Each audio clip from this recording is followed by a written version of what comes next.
Now I'm working on it. I enjoy deconstruction, and this is the sign. Then this is reconstruction. There'll be a retreat this week up north, which is the second time I'll be involved, and there'll be 12 artists altogether. In the past, 13 artists gathered and developed a manifesto on phonocentrism deconstruction. I used that manifesto to apply to my daily practice. I have so many ideas, so I'm looking forward to the retreat and coming back here, then moving to a new place with my own studio. I gave away my old art to minimize the number of possessions, so I'm able to focus on one path. Before there were so many paths, now there's just one.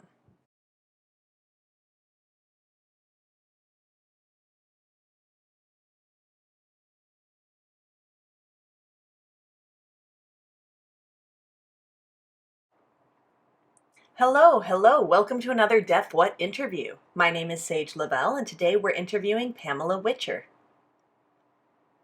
And this is your sign name, right? It's nice to meet you again. Yes, it's nice meeting you again. It's always nice to see you. Agreed. Thank you for joining us for this interview. Thank you for the invitation. It's a wonderful thing that you're doing. Keep it up. Great work. Thank you. I know we had an interview a few years back, so it's nice to follow up. As we all know, so many things have been impacted due to COVID. It has changed our lives. How have you been doing so far, and what's new with you? Well, nowadays I feel a bit out of balance. That's one of the cons.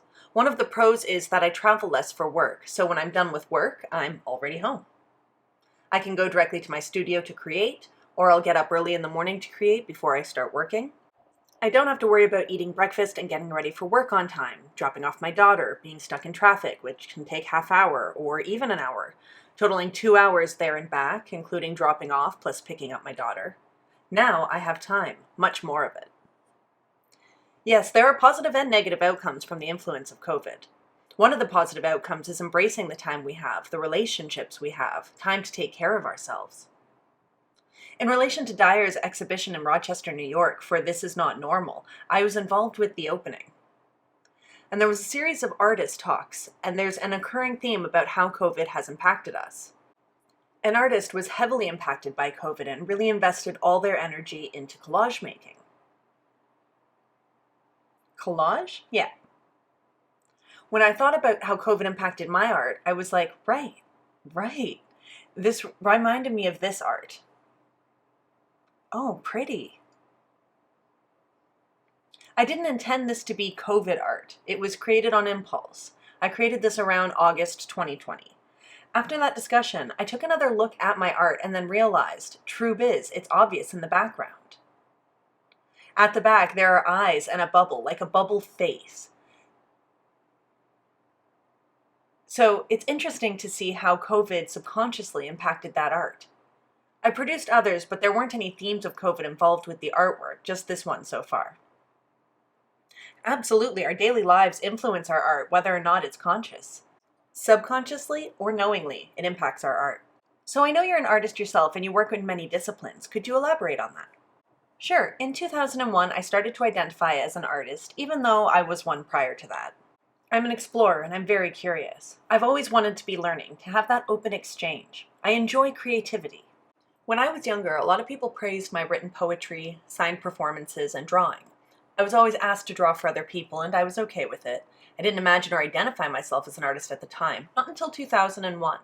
There was a space in Montreal where I grew up. A deaf organization introduced me to oil painting, free expression.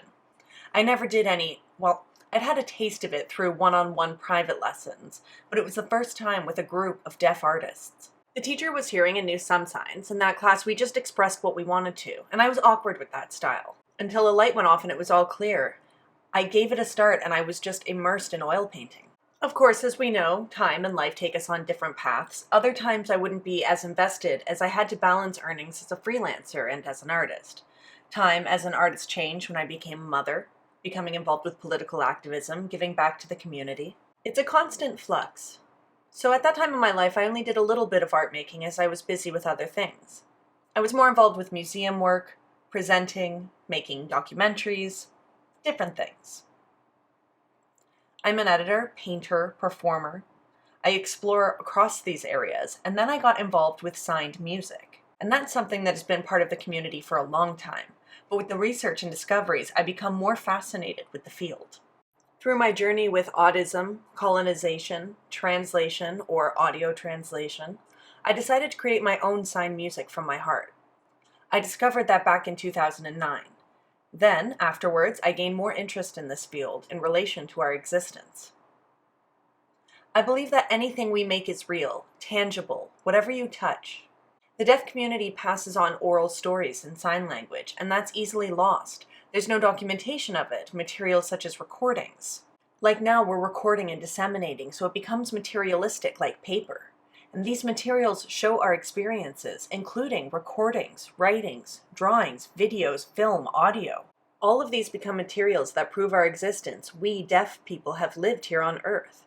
And that's my journey thus far. I've always thought about materials and objects. Really, I play across different art disciplines. I follow my feelings, my mood, and whatever vision comes up that invokes a feeling, that becomes doing.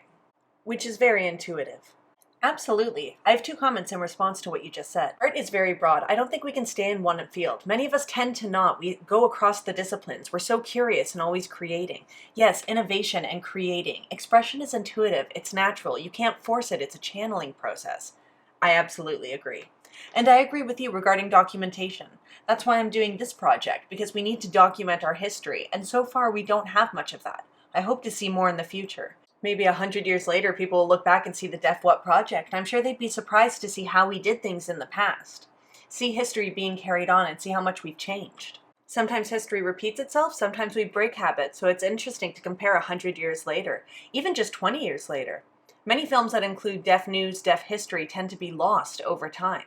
I hope we can keep this documentation as something sacred to archive. Thank you for sharing. For a long time with history, art materials change over time. People used to go into caves and mix blood with mud to create art on the walls. Then the metal was discovered and it was used in sculpture. And then it would be melted to become bullets used in guns that were shot in wars, and destruction was there. Later on, photography was invented, then filming, fresco. Different materials have evolved over time.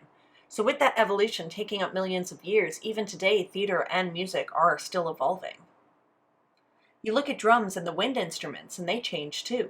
My physical being, standing on Earth, being here 50-ish years, the most dramatic change I've experienced was the introduction of the internet in 1990. Before that, there was no internet, so between 95 to 2000, the internet really changed things. Along with that, the technology we use evolves as well, so there's more documentation now because of the internet. I've noticed one of the challenges in Canada, not so much the rest of the world, the geography of people are really spread out. Supposedly, I'm at the library looking for articles or a book part of a specific collection, and there's a centralized archive that contains everything in sign language. Where's that? What if I was looking for history documentation from Vancouver or St. John's? There were deaf artists from back then. There are 400 years of documentation that deaf people have existed on Earth, so that's something that we need to develop here in Canada. Yes, definitely. I always found Canada's geography very interesting compared to other countries. For example, the states have many states close to each other, 50 of them. While in Canada, it's all spread out with the majority of the population living close to the American border. Plus, it's hard to keep track of where everyone's at. Hopefully that documentation and archiving project is something we deaf artists can collaborate on in the future. Definitely. But one thing I shared with you, and maybe I'll share with others as well on here. You know the paintings of people that I did back in, which year? 2004? Let me check. Yes, that's right, 2004. As I said, identified as an artist in 2001. I painted whenever I felt like it. I painted themes of womanhood, feminism, sexuality, spirituality. Then, one older woman who was 30 years my senior, who has an arts degree, and she was taught by nuns. In Montreal, deaf students were taught by the nuns at deaf schools back in the day. There were themes about control. There were separate schools for boys and girls. They grew up not allowed to sign. They were spanked, hit, so there were anger issues that stemmed from that. She expressed that through her art. She teaches deaf students at the high school level. She was afraid that if she showed her work that she would lose her job, and she never showed her artwork. Too much anger there. But she looked at my artwork and decided to not formally, but mentor me. She took me in and became friends. She gave me a lot of advice and tips, and one day she was like, "Your paintings are beautiful, and you're talented, but where's your deaf experience?" I thought about that question and asked myself. I took a look at her art and others' art, and so I created the first piece of art that centers on the deaf experience, which is 3 paintings of people representing the community. That piece of art is the key to the rest of my work with painting. If you take a look back to 2004 and after that, you'll see a pattern of people everywhere with buildings, the sky being collaborative. In 2016, in 2006, the Deaf Canada Conference in Quebec City asked me to paint a banner in blue with people all over it. There's a connection and impact to it. I think, well, it's not a favorite, but an impact to my art as something that represents community, the collectiveness, my values, who I am and where I come from. That's a really strong theme in your art, community, which influences who you are today. I have a question. I'm curious. Do you have any thoughts or advice to share with the hearing world? Hire deaf people, please. Thumbs up. Simple and sweet. Yes, I agree. In Canada, it's 90% unemployment rate, something like that. It's not acceptable. No, it's not.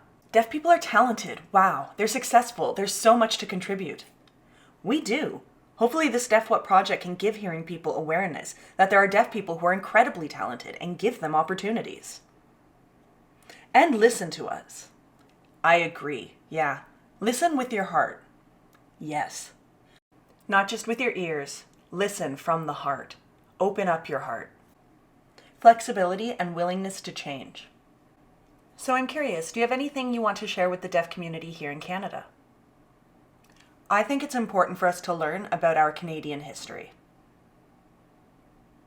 If you really want to understand and immerse yourself through your own deafhood journey, it's important to revisit our history. Who were our deaf ancestors that fought for the new generation? We need to thank them. Thinking about deaf institutions, or even before they were established. What have deaf people been doing? Do you know the history of your local deaf leadership? Do the research and ask around. Honor them. To learn more about deafhood, deaf culture, our languages, our rights, etc. Also with the generation gaps too. Yes, I'm grateful for our deaf ancestors who created a path for us and for our rights. The right to sign, the right to be here as a deaf person. You know, it's part of our culture. We both know this. Back then, language deprivation was widespread with oralism, and it was forced in Canada for many years. So absolutely, I am grateful to our ancestors, and it's so important to recognize them. So that's what I want to see through their creative process. It's easy to colonize one of your deaf experiences, but really, what's behind that experience? That needs to come to the forefront. Individual experiences cannot be reproduced as it's something that's raw, personal, and vulnerable. I want to tell you to not be afraid of sharing. Go for it. There's risk involved, yes, but just go. It's important that we recognize, praise, and support each other through that healing process. That's the gist of what I'm trying to say, I think. That's beautiful. Thank you for sharing. I wanted to thank you for joining us for this interview, and I also wanted to thank the Canada Council of the Arts for funding this project.